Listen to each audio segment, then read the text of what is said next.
All right, here we are, another episode of Around the Campus, and we have two visitors down from Massachusetts, but we're going to start off with one.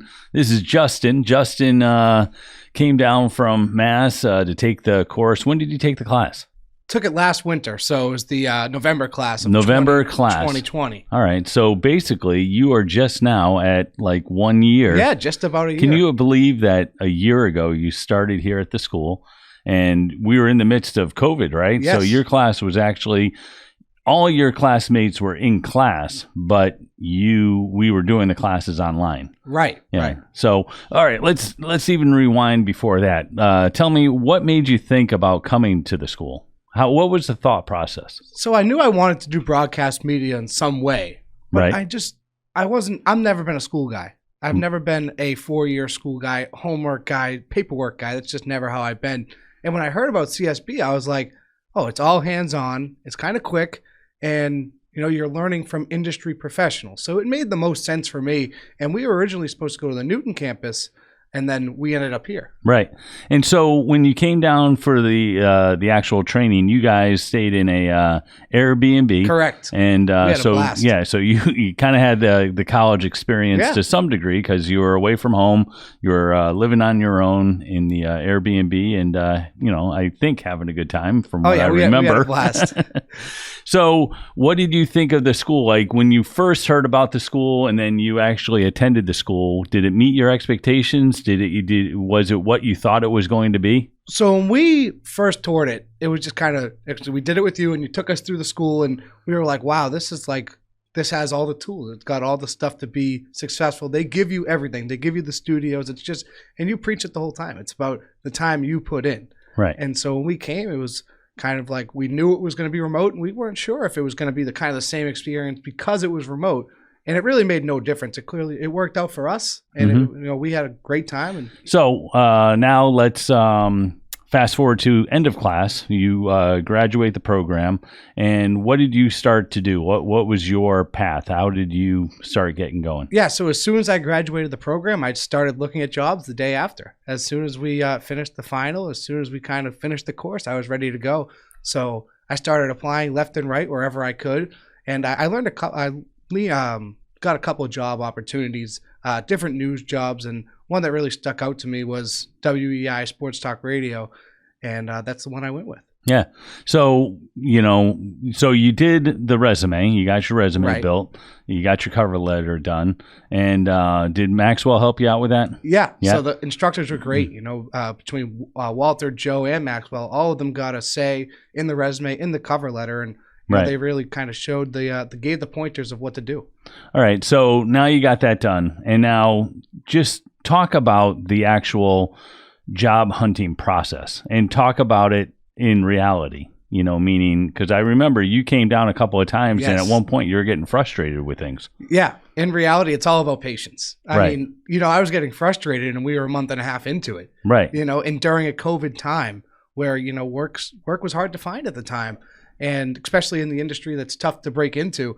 And, you were always preaching when it rains, it pours, and, just to stay patient.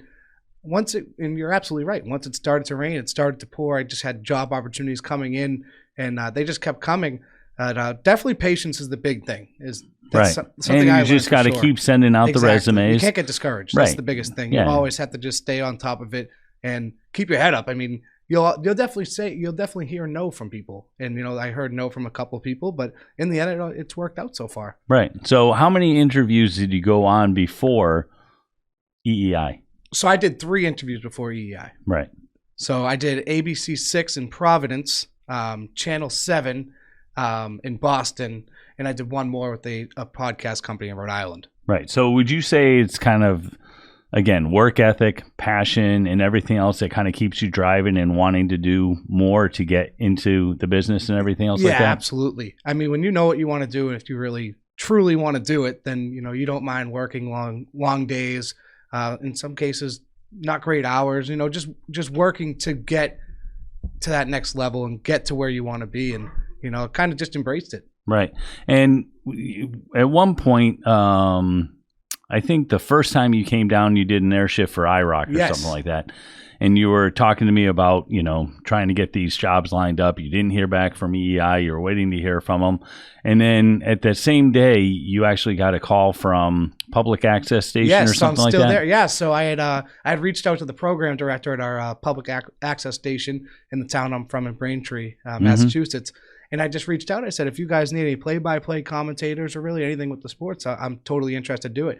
And while I was here, I was in your office. When I got the email, he said, we'd love to have you in, stop by. And as soon as I left here that day, I went right there. And the conversation with him went great. And I'm still doing that today. Right. And I think when you left your shift at IROC and you were driving back, that's when you actually heard from EEI too, right? Yes. So I was actually here when I was getting all those opportunities and hearing all those.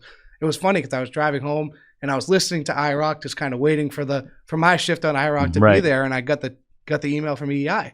And I texted you. I was like, you won't believe this. Like, this just happened. And I came and in when the it next rains, day it and pours. we talked about it. Exactly. Yeah. So what would you say to somebody who's thinking about coming to the school? How would you position the school in your eyes? If you have the drive and you know what you want to do, then this is definitely the choice. I mean, you won't have to do the 4 years, especially if you're not a school guy. Right. Like I wasn't. Like I said in the beginning, if you're not a school guy, if you have the drive, have the willingness to work hard, then it's the right choice. Now, you probably got some friends that went off to college and things like that. So you're a year into your working professionally, and your friends are in their second year of college. So think about that for a second. You're already starting your career. You're a year into it.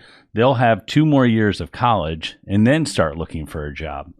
Yeah, it's something I always think about it, and it's something that I kind of take pride in. Yeah. It's kind of like your path worked out. I'm 19 now and, kind of working at one of the top radio stations and all that. It's an amazing thing. It's something I don't take for granted, that's for sure. And when your friends come back, do they talk to you about that and they wonder, why are they? I never want to diss college. Yeah. Education is education. It's an important thing in life. You need to have some sort of tools and knowledge to further yourself, especially if you want to get into education or other things. Education is valuable. There's no doubt about it. But do they say to you, I can't believe you didn't have to pay for college? They'll be surprised. They'll be like, what am I doing? It's like, I'm here for another 3 years. You're kind of already into your professional career. It's kind of like, what am I doing? Right. And, fortunately for me, I had the opportunity to go to CSB. I had this school for the media business I wanted to go into was available. Unfortunately, it's not available for every profession. Right. But it worked out for me. And, there's certainly some jealousy from people. Yeah. That's cool. Well, congratulations to you. Thank you so much. I think it's always nice to see students who use the school, use it responsibly and use it correctly. That's the key. You can take the course, but if you don't put together the resume, you're not putting together what it takes to go out there and get the job, get a couple of doors slammed in your face, whatever the case is, those are the facts of life. Those are the things that are going to happen, and those are going to be the things that you just have to push through, get to the other side of, and then start in the business. So what are you doing for EEI? I'm an on-air producer for them. So I do EEI late night, and I also do NFL Sunday and Red Sox postgame. Okay. And what do you do for that? Like, what does that mean? So I'll help prepare for the show. At some points, I get to do the late night trending updates. So I'll get to kind of update what's going on. I'll serve as the anchor for that. I'll make sure all the spots play the rejoin music, just kind of make sure the show runs smoothly. Right. All right, cool. Well, congratulations again. Thank you. Happy holidays to you. And hopefully you guys will be back. What do you think of the new space? Oh, it's great. Yeah. It's great. The new place is beautiful. Yeah. It's a lot more open. Not that the other place wasn't. The other place was great too, but I would certainly say this is better. The other place had low ceilings. Yes. This has high ceilings. I don't really have to worry about that because I'm not the tallest person. Right. But when it comes to lighting and things like that, it's actually important. Yeah. I remember the TV studio at the other place. If there was somebody who was 6'5", they were scraping their head on the ceiling of that. We had a tall guy in our class. Yeah. When he stood up, I was like, oh, light's going to come down. Big guy. Justin, right? Yes. Yeah. Oh, well, you're Justin. He was... Jeremy. Jeremy, yeah. All right. Congratulations. Thank you. All right. And we're going to get your buddy on next now. All right. All right. Thanks.